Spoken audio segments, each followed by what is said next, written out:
فرزند زہرا یہ حالات برے ہیں۔ کاشانہ بصیرت ایک ایسا مکمل یوٹیوب چینل جس پر محروم بصارت کے لیے بالخصوص اور تمام افراد کے لیے بالعموم سینکڑوں کی تعداد میں اسلامی کتب دستیاب ہیں۔ لہذا گزارش ہے کہ آپ اپنی ذمہ داری نبھاتے ہوئے کاشانہ بصیرت کو سبسکرائب کرنے کے ساتھ ساتھ بیل آئیکن کو پریس کیجیے تاکہ آپ علم کے حصول کے ساتھ ساتھ مذہب اہل بیت کی اشاعت میں بھی اہم کردار ادا کرتے رہیں۔ کاشانہ بصیرت۔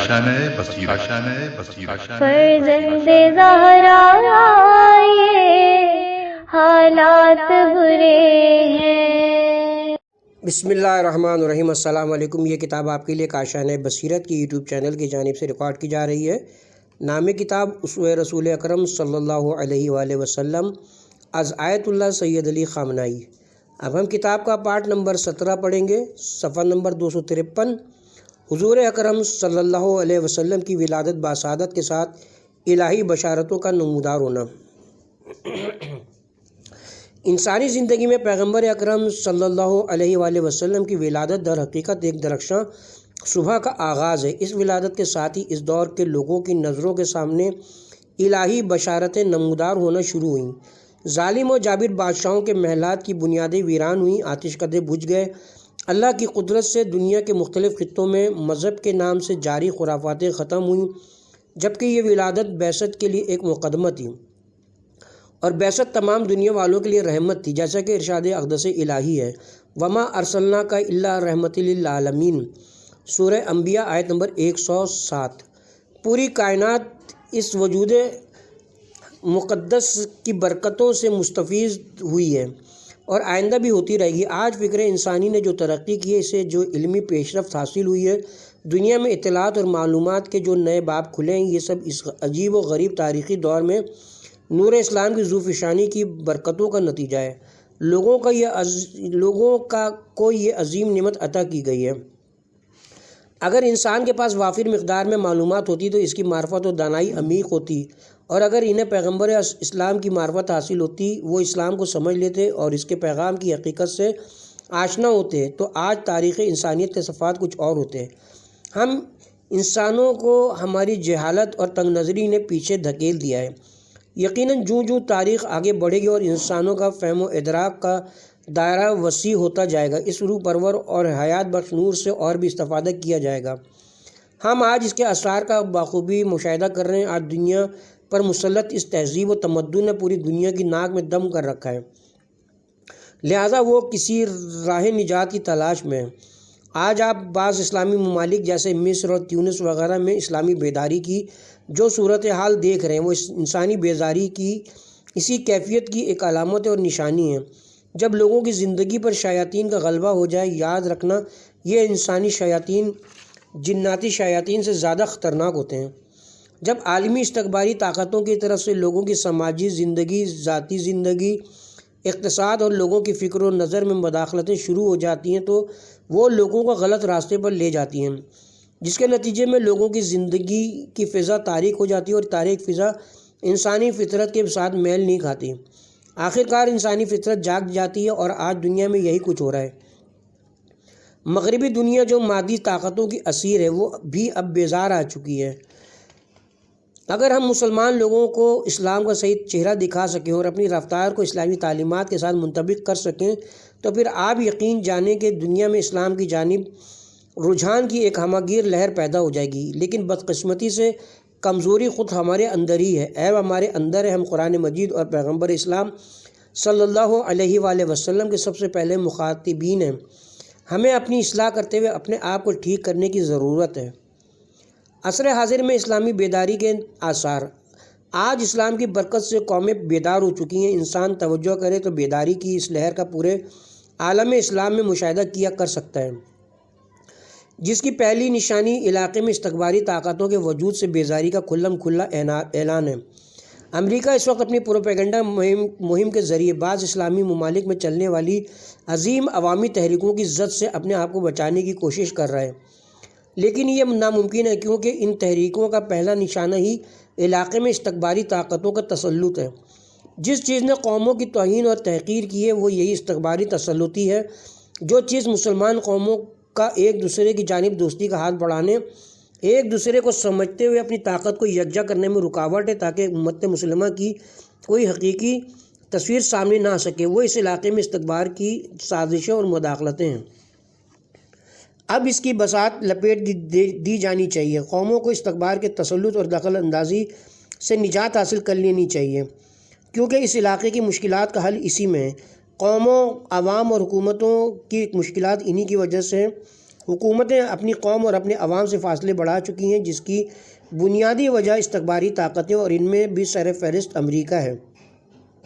چنانچہ علاقے کی مشکلات کا حل یہ ہے کہ قومیں بیدار ہوں، حکومتیں بیدار ہوں اور شیطان بزرگ امریکہ کو اپنی ملت کی تقدیر سے کھیلنے نہ دیں بلکہ اس سے دور بھگا دیں۔ مشرق وسطیٰ میں امریکہ کی سیاسی پالیسیوں کی وجہ سے ان علاقوں کی عوام اپنی ہی حکومتوں کی مخالفت پر اتر آئی ہے، جس کے نتیجے میں حکومتوں اور قوموں کے درمیان فاصلے پیدا ہو گئے ہیں۔ اگر کوئی قوم اپنی حکومت کے ساتھ کھڑی ہو تو دنیا کی کوئی طاقت اس ملک پر غلبہ حاصل نہیں کر سکتی، کیونکہ کوئی بھی طاقت قوموں کا مقابلہ کرنے کی طاقت نہیں رکھتی۔ آج بعض اسلامی ممالک میں جو کچھ ہو رہا ہے وہ علاقے میں قوموں کے وجود کی علامت ہے کہ قومیں میدان جہاد میں نکلی ہوئی ہیں۔ جب قومیں میدان جہاد میں اترتی ہیں تو پھر بڑی بڑی طاقتوں کے خنجر کند ہو جاتے ہیں، اور یہ طاقتیں قوموں کے سامنے اونچی آواز میں بات بھی نہیں کر سکتی ہیں۔ یہ طاقتیں اپنے زرخریدوں اور اپنے قریبی عناصر کو عوام پر مسلط کر دیتی ہیں، اور یہ عناصر عوام سے تحکمانہ لہجے میں بات کرتے ہیں۔ جب عوام میدان میں اترتی ہے تو اس سے حکومتوں کو زبردست پشت پناہی حاصل ہو جاتی ہے، بشرطے کہ وہ عوام کے ساتھ ہو۔ یہی ان علاقوں کی مشکلات کا حل ہے۔ آج علاقے میں اس جعلی صہیونی حکومت نے کینسر کے پھوڑے کی شکل اختیار کر لی ہے، جس نے پورے علاقے کو بیماریوں اور بلاؤں میں مبتلا کر رکھا ہے۔ استکباری قوتوں کی پوری کوشش یہ ہے کہ علاقے میں کینسر کے اس پھوڑے کو باقی رکھیں۔ علاقے میں موجود اس ناسور کا وجود جنگ، اختلافات، گروہ بندی اور غلط پالیسیوں اور اقدامات کی اصلی وجہ ہے۔ اسے بچائے رکھنے اور علاقے میں اپنی پوزیشن کی حفاظت کے لیے وہ ایڑی چوٹی کا زور لگا رہی ہیں۔ آج ہم اسی چیز کے اثرات اور عواقب کا قوموں کے رد عمل کی صورت میں مشاہدہ کر رہے ہیں۔ جب قومیں بیدار ہو گئی ہیں تو اس صورتحال کو وہ برداشت نہیں کریں گی۔ ہم سمجھتے ہیں کہ آج بعض اسلامی ممالک میں جو تحریکیں دیکھنے میں آ رہی ہیں وہ ان قوموں کے ساتھ استکباری طاقتوں کے اس تحقیر آمیز رویے کا رد عمل ہے جسے انہوں نے ایک طویل عرصے سے ان کے ساتھ روا رکھا تھا، اور آج جب انہیں موقع ملا ہے تو ان کے خلاف میدان میں نکل پڑی ہیں۔ اسلامی بیداری کی اس لہر کو زندہ رکھنا علماء کرام اور سیاسی اور علمی شخصیات کی ذمہ داری ہے۔ علماء کرام اور سیاسی و علمی شخصیات پر بھاری ذمہ داریاں عائد ہوتی ہیں کہ وہ اس وقت ان ملکوں میں لوگوں کی رہنمائی کریں، خواہ وہ سیاسی شخصیات ہوں، علمی شخصیات ہوں، مذہبی قیادت ہو یا جامعات اور یونیورسٹیوں سے وابستہ شخصیات۔ ان سب کے کاندھوں پر یہ سنگین ذمہ داری ہے کہ وہ استکباری طاقتوں کو اس بات کا ہرگز موقع فراہم نہ کریں کہ وہ اپنے بے شمار وسائل بروئے کار لاتے ہوئے قوموں کی اس عظیم تحریک کو سبوتاژ کریں اور اس عوامی تحریک کو ناکام بنا دیں۔ انہیں ہوشیار رہنا ہوگا اور تمام ممالک میں ان بلند اہداف کی طرف عوام کی رہنمائی کرنا ہوگی۔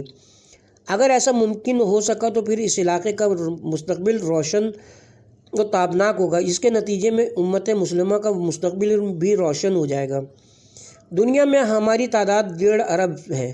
دفاعی اور قدرتی وسائل کے لحاظ سے دنیا کے حساس ترین محل وقوع پر ہم آباد ہیں، لیکن پھر بھی غیر ہم پر حکومت کرتے ہیں اور ہماری تقدیر اور سرنوشت کے فیصلے کرتے ہیں، ہمارے تیل کا فیصلہ کرتے ہیں۔ لیکن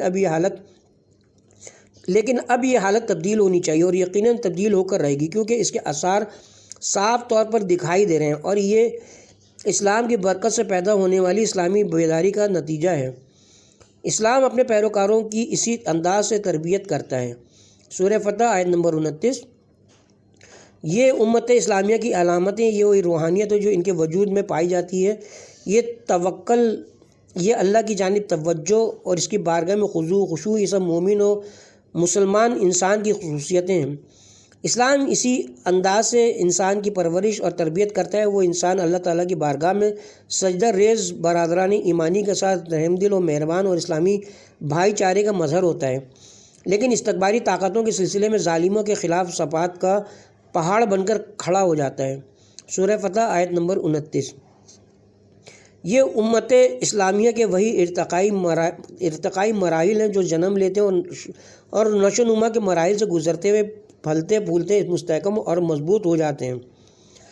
امت اسلامیہ کی ارتقائی مرحلے کو دیکھ کر خود وہی لوگ جنہوں نے اس کے لیے زمین ہموار کی تھی حیرت میں پڑ جاتے ہیں۔ یہ قدرت الہی ہے جو انسانوں کو اس طرح نشو و نما عطا فرماتی ہے، اور جب متکبر دشمن اسلام کے دامن میں تربیت حاصل کرنے والے مسلمانوں کو دیکھتا ہے تو وہ غمزدہ ہو کر پیچ و تاب کھانے لگتا ہے۔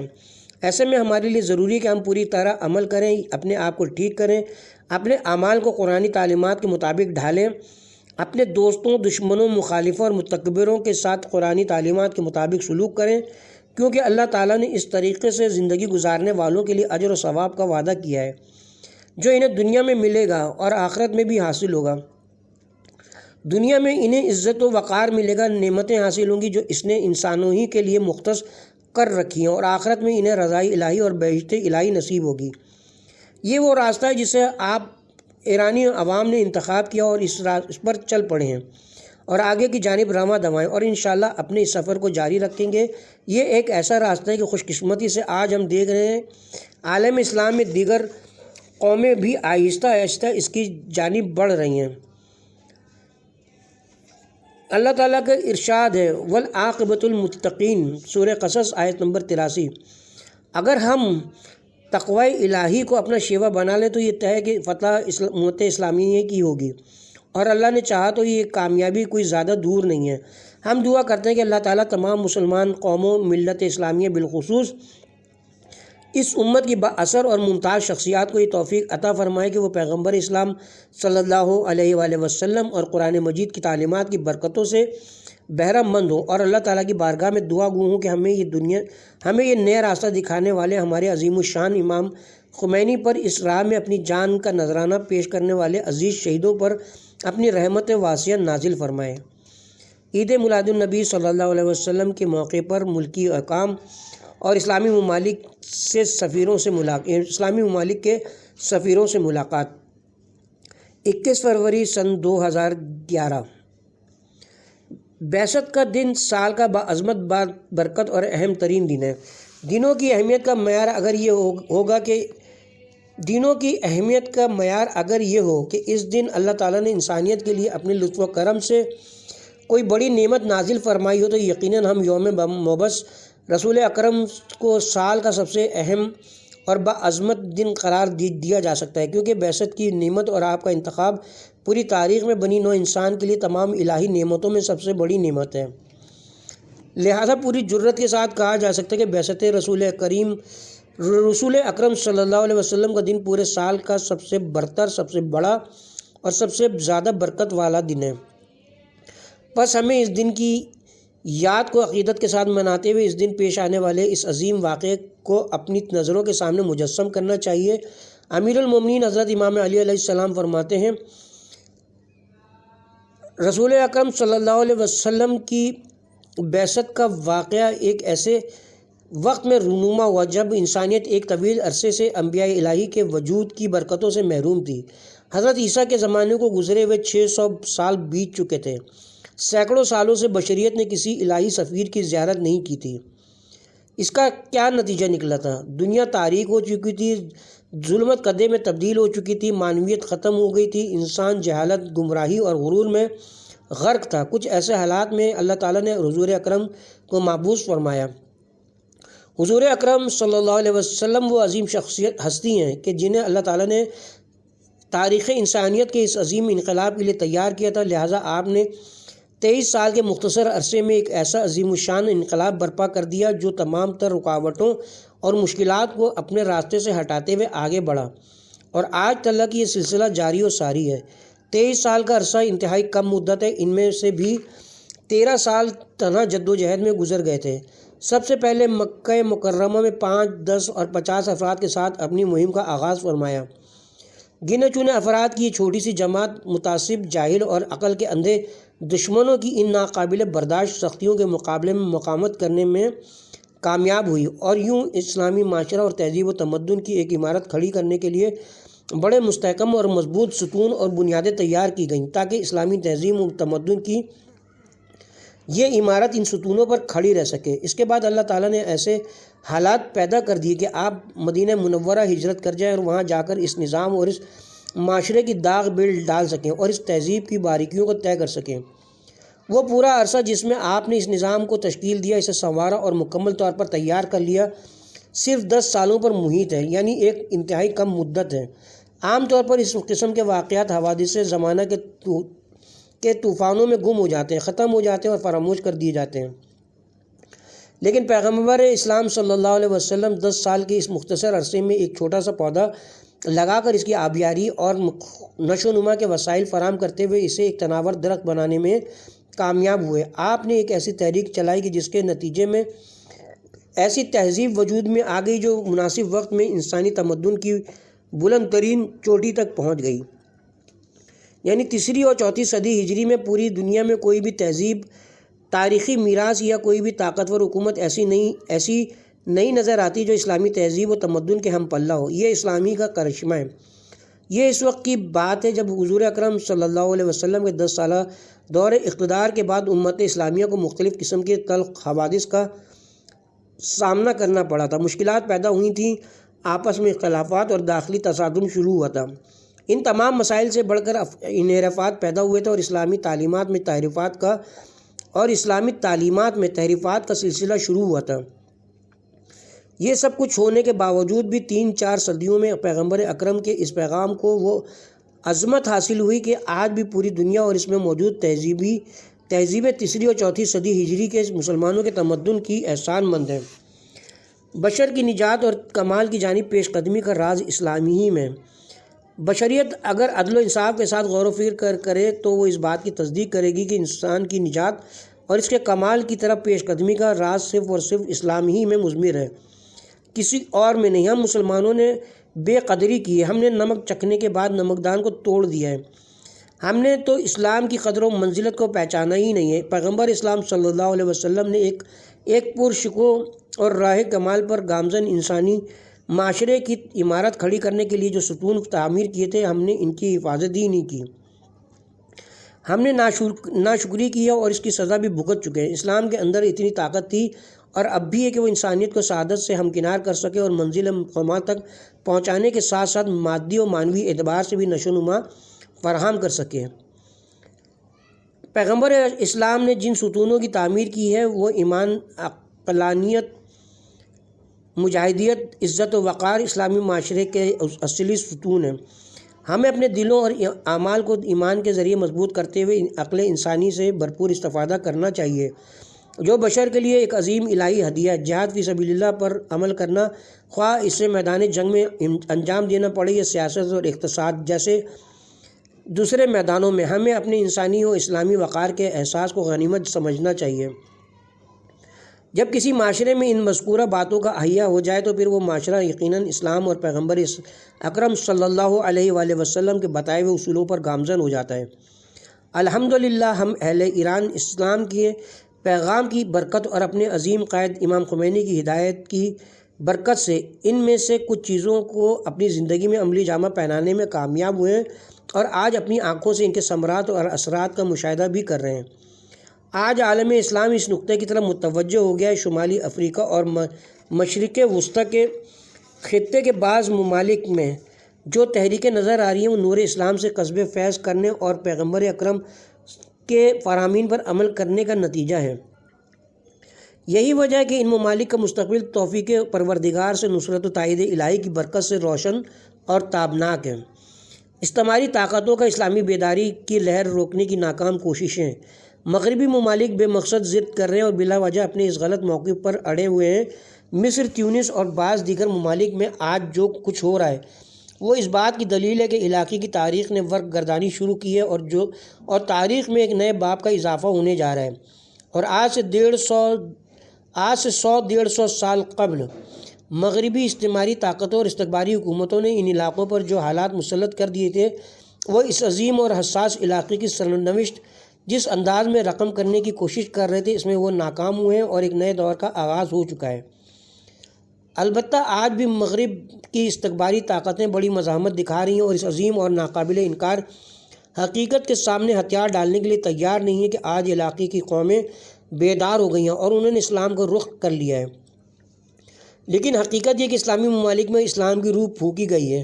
مغرب اور امریکہ نواز حکمرانوں نے ان قوموں کے ساتھ جو سلوک روا رکھا ہے اس سے انہیں یہ اندازہ ہو گیا کہ اب ان کے پاس قیام کرنے، تحریک چلانے اور انقلاب برپا کرنے کے علاوہ اور کوئی راستہ موجود نہیں ہے، لہٰذا انہوں نے اس راستے کو اپناتے ہوئے آگے بڑھنا شروع کر دیا ہے اور یقیناً یہ تحریکیں اپنے منطقی انجام کو پہنچ کر ہی رہیں گی۔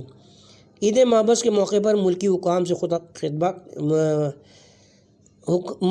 حکام سے ملاقات 30 جون سن 2011۔ عزت اسلامی کے احیا کا راز پیغمبر اکرم صلی اللہ علیہ وسلم کی تعلیمات میں مضمر ہے۔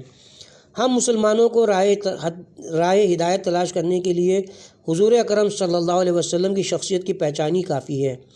البتہ ہمارا تو یہ عقیدہ ہے کہ عالم بشریت کو اپنے وجود مبارک سے فیضیاب ہونا چاہیے اور وہ فیضیاب ہو بھی رہے ہیں، لیکن ہم مسلمان آپ کے وجود سے فیضیاب ہونے کے زیادہ حقدار ہیں۔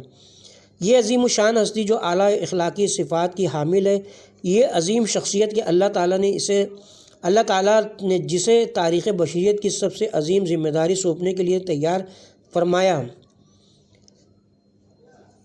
جیسا کہ امام جعفر صادق علیہ السلام فرماتے ہیں، بتحقیق اللہ تعالیٰ نے اپنے نبی کی پرورش اور تربیت کی اور جب وہ تربیت کے کمال کو پہنچ چکے تو فرمایا آپ عظیم اخلاق و کردار کے حامل ہیں، اور پھر ان کے دوش پر یہ عظیم ذمہ داری ڈالی۔ لہٰذا 17 ربیع الاول یعنی آپ کی ولادت باسعادت کے دن کو تاریخ انسانیت میں انسانوں کی سب سے بڑی عید قرار دیا جا سکتا ہے، کیونکہ اس دن اللہ تعالیٰ نے بشریت اور تاریخ بشریت کو اس عظیم تحفے سے نوازا ہے اور اس عظیم ہستی نے بھی اس مقصد کے تمام تقاضے پورے کیے ہیں۔ آج اگر ہم مسلمان پیغمبر اکرم کی شخصیت کو اپنی توجہ کا مرکز قرار دیتے ہوئے آپ سے درس حاصل کرنے کی کوشش کریں تو ہمارے دین و دنیا دونوں کے لیے یہی کافی ہے۔ ہمیں اپنے کھوئے ہوئے وقار کی بحالی کے لیے اپنی نگاہوں کو اس مقدس وجود پر مرکوز کرنا، اس سے سبق لینا اور سیکھ لینا کافی ہے۔ اور یہ عظیم شخصیت علم، امانت داری، اخلاق اور عدالت کا مظہر تھی۔ انسان کو ان کے علاوہ اور کن چیزوں کی ضرورت ہوتی ہے؟ انسانوں کی بنیادی ضرورتیں یہی چیزیں ہی تو ہیں۔ یہ وہ انسانی ضرورتیں ہیں جو پوری تاریخ انسانیت میں کبھی تبدیل نہیں ہوئی ہیں۔ ابتدائے خلقت سے لے کر اب تک انسانی زندگی میں بے شمار تبدیلیاں رونما ہو چکی ہیں، جن سے زندگی کے حالات تبدیل اور درگوں ہو کر رہ گئے ہیں، لیکن انسانوں کی بنیادی خواہشات میں کوئی تبدیلی نہیں آئی ہے۔ انسان اپنی خلقت کے آغاز ہی سے سکون اور ذہنی آسائش کا متلاشی رہا ہے، عدل و انصاف کی تلاش میں رہا ہے، اچھے اور نیک اخلاق کی تلاش اور جستجو میں رہا ہے، اور خالق ہستی سے مستحکم رابطے کا متمنی رہا ہے۔ اور یہی چیزیں انسان کی بنیادی ضروریات میں سے ہیں جو کہ انسانی فطرت سے نشوونما پاتی ہیں۔ حضور اکرم صلی اللہ علیہ وسلم کی ذات ان تمام خصوصیات کی آئینہ دار ہے۔ آج ہم مسلمانوں کی ان تمام خصوصیات کی ضرورت ہے۔ آج امت مسلمہ کو علمی ترقی کی ضرورت ہے، اللہ تعالیٰ کی ذات پر مکمل اطمینان رکھنے کی ضرورت ہے، آپس میں مضبوط روابط برقرار رکھنے اور اچھے اخلاق سے پیش آنے کی ضرورت ہے۔ ہمیں آپس میں برادرانہ تعلقات استوار کرتے ہوئے چشم پوشی اور عفو و درگزر سے کام لینے کی ضرورت ہے۔ حضور اکرم صلی اللہ علیہ وسلم کی ذات ان تمام خصوصیات کا مظہر ہے۔ آپ کا علم، آپ کا حلم، آپ کی چشم پوشی، آپ کی رحم دلی، کمزوروں پر آپ کی شفقت، معاشرے کے تمام لوگوں کے ساتھ آپ کا عادلانہ برتاؤ، ان تمام خصوصیات کا مظہر حضور اکرم صلی اللہ علیہ وسلم کی ذات مبارک ہے۔ ہمیں آپ سے درس لینا چاہیے کیونکہ ہمیں ان خصوصیات کی ضرورت ہے۔ آج ہمیں اللہ تعالیٰ کی ذات پر اپنا یقین پختہ کرنے کی ضرورت ہے، اللہ پر ایمان رکھنے کی ضرورت ہے، اللہ کے وعدوں پر بھروسہ کرنے کی ضرورت ہے۔ اللہ کا وعدہ ہے کہ اگر جد و جہد کرو گے، محنت کرو گے تو اللہ تمہیں منزل مقصود تک پہنچائے گا اور تم استقامت کے زیر سایہ اپنے اہداف حاصل کر لو گے۔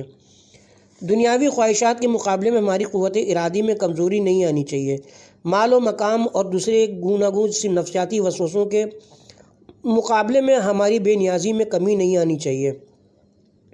بلکہ ہمیں استقامت سے کام لینا چاہیے۔ یہی وہ چیزیں جو انسانیت کو کمال اعلیٰ تک پہنچاتی ہیں اور کسی بھی قوم و ملت کو وقار کی بلندیوں پر پہنچا سکتی ہیں، کسی بھی معاشرے کو حقیقی خوش بختی اور سعادت سے ہمکنار کر سکتی ہیں۔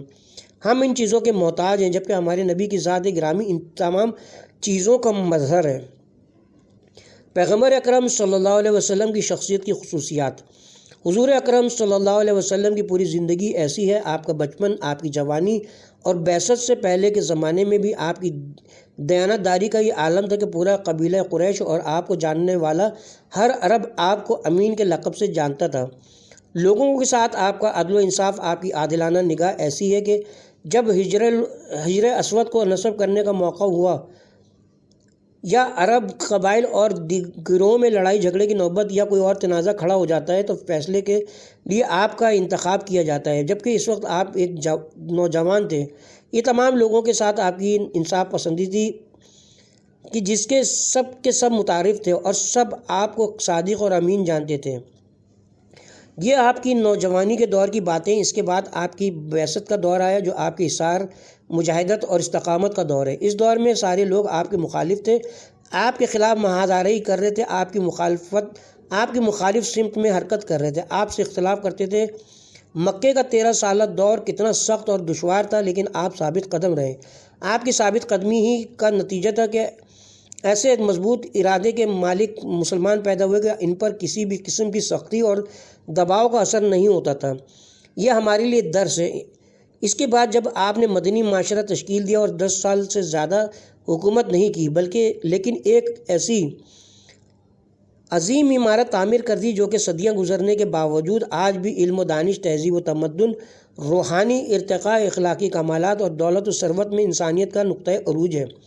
اور یہ وہی معاشرہ ہے جس کا نقشہ پیغمبر اکرم صلی اللہ علیہ وآلہ وسلم نے بنایا تھا اور آپ ہی کے ہاتھوں اس کی داغ بیل پڑی تھی، لیکن بعد میں مسلمانوں نے سستی برتتے ہوئے اسے نقصان پہنچایا۔ ہم مسلمانوں نے اپنی ہاتھوں سے اپنے آپ کو پسماندگی کی طرف دھکیلا ہے۔ اب اگر ہم آپ کے نقش قدم پر چلنے کی کوشش کریں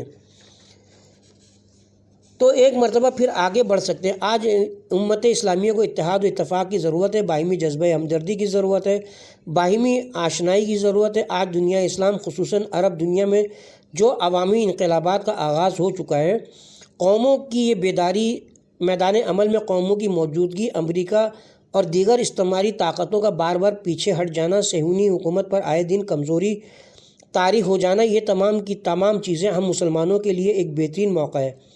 ہمیں ہوش میں آنے کا یہ ایک سنہرا موقع ہے۔ ہمیں ان چیزوں سے درس عبرت حاصل کر لینا چاہیے، اور اس بات میں بھی کوئی شک نہیں کہ انشاءاللہ تعالی امت مسلمہ اپنی بلند ہمتی، روشن فکری، علمی، سیاسی اور مذہبی قائدین کی قوت ارادی کی برکت سے اس تحریک کو آگے بڑھائے گی اور اپنے کھوئے ہوئے وقار کو ایک بار پھر حاصل کر لے گی۔ عید میلاد النبی صلی اللہ علیہ وسلم کے موقع پر پیغام، 10 فروری سن 2012۔ ملت اسلامیہ کے رہنماؤں کا اپنا رخ بعثت کے پیغام اور اہداف کی طرف موڑ لینا۔ میں ملت عظیم ایران کو مبارکباد پیش کرتا ہوں جس نے بعثت کو اپنی کارکردگی کا معیار اور پہچان قرار دیا ہے، اور بعثت خاتم الانبیاء صلی اللہ علیہ وسلم کے اعلیٰ اہداف کو عملی جامہ پہنانے کے لیے جد و جہد کرتے ہوئے اپنی جان کے لیے خطرات مول لیا ہے۔ الحمدللہ خدا کے اس وعدے کے حقدار بھی قرار پائے ہیں، جیسا کہ اللہ تعالیٰ نے اس راہ میں جد و جہد کرنے والی قوموں کا فتح و کامرانی عطا کرنے کا وعدہ کیا ہے، اور اللہ اپنے وعدے کی خلاف ورزی نہیں کرتا ہے۔ اسی طرح اس عظیم عید کے موقع پر میں ملت اسلامیہ کو بھی مبارکباد پیش کرتا ہوں جس نے سینکڑوں سالوں کے تجربات کے بعد اپنا رخ دین محمدی کی طرف موڑ لیا ہے۔ ملت اسلامیہ کے رہنماؤں، قائدین اور علماء نے کئی سالوں تک مشرق و مغرب کے مختلف مکاتب فکر کو آزمایا اور اپنے تجربات کی روشنی میں ان کی کمزوریوں کو بھانپ لیا ہے۔ آج امت مسلمہ کی توجہ بعثت کے پیغام اور اس کے اہداف پر ہے۔ آج کا دن امت اسلامی کے لیے انتہائی بابرکت دن ہے، اور ہمیں امید ہے کہ پوری بشریت بعثت کی برکتوں سے بہرہ مند ہوگی۔ آج میں جو بات عرض کرنا چاہتا ہوں وہ یہ ہے کہ بعثت کے کئی ایک پہلو اور جہتیں ہیں۔ اس واقعے سے بشریت تک جو نور کی کرنیں پہنچی ہیں وہ ایک دو نہیں ہیں، لیکن آج بشریت کو بعثت سے جنم لینے والی دو راستوں کی اشد ضرورت ہے۔ ان میں سے ایک فکر و سوچ کو ابھارنا اور دوسرا راستہ تہذیب اخلاق ہے۔ اگر ان دونوں کی آبیاری کی جائے تو اس سے بشریت کی دیرینہ خواہش کی تکمیل ہو سکتی ہے، دنیاوی فلاح و بہبود کا سامان ہو سکتا ہے۔ بنیادی مشکل انہی دونوں چیزوں میں ہے۔ آپ کا فرمان ہے، تزکیہ نفس کی سفارش کے بعد ارشاد ہوتا ہے وَيُعَلِّمُهُمُ الْكِتَابَ وَالْحِکْمَةَ۔ یہ ایک عظیم ہدف ہے۔ نفوس کا تزکیہ، دلوں کی طہارت، انسانی اخلاق کی درستگی، معصیت کی پلیدی سے انسانوں کو نجات دلانا اور اسی طرح اخلاقی بیماریوں، اخلاقی کمزوریوں اور شہوات نفسانی سے نجات حاصل کر لینا، یہ ایک بنیادی مقصد اور ہدف ہے۔ تفکر اور تدبر کا مسئلہ بھی ایک بنیادی اور اہم مسئلہ ہے، اور یہ صرف ہمارے نبی صلی اللہ علیہ وسلم ہی سے مخصوص بھی نہیں ہے، بلکہ سارے کے سارے انبیاء علیہم السلام اسی لیے بھیجے گئے تاکہ وہ انسانوں کے اندر تفکر اور تدبر کے روائج کا احیا کر سکیں۔ جیسا کہ امیر المومنین امام علی علیہ السلام نہج البلاغہ میں فرماتے ہیں خطبہ نمبر 1 میں، انہیں انبیاء الہی کو اس لیے مابعوث کیا گیا ہے تاکہ وہ انسانوں کے دلوں اور باطن میں پوشیدہ عقل و خرد کے خزینوں اور دفینوں کو باہر نکالیں۔ ہم انسانوں کے اندر غور و فکر کی عظیم صلاحیتیں پوشیدہ ہیں، لیکن چونکہ جب ہم غور و فکر نہیں کرتے، مطالعہ نہیں کرتے، اللہ تعالیٰ کی نشانیوں میں تدبر نہیں کرتے ہیں، اسی طرح جب ہم اپنی تاریخ، اپنے ماضی اور بشریت کو پیش آنے والے گوناگون واقعات اور حالات کے بارے میں غور و فکر کرتے ہوئے ان کا تجزیہ نہیں کرتے، ماضی میں پیش آنے والی مشکلات کا جائزہ نہیں لیتے، قوموں کی کامیابی اور کامرانی کے بڑے بڑے عوامل اور اسباب کو تلاش کرنے کی کوشش نہیں کرتے، تو جس کے نتیجے میں ہم اس عظیم معنوی خزانے سے محروم ہو جاتے ہیں۔ آج بشریت کو ان دونوں ہی چیزوں کی شدید احتیاج ہے۔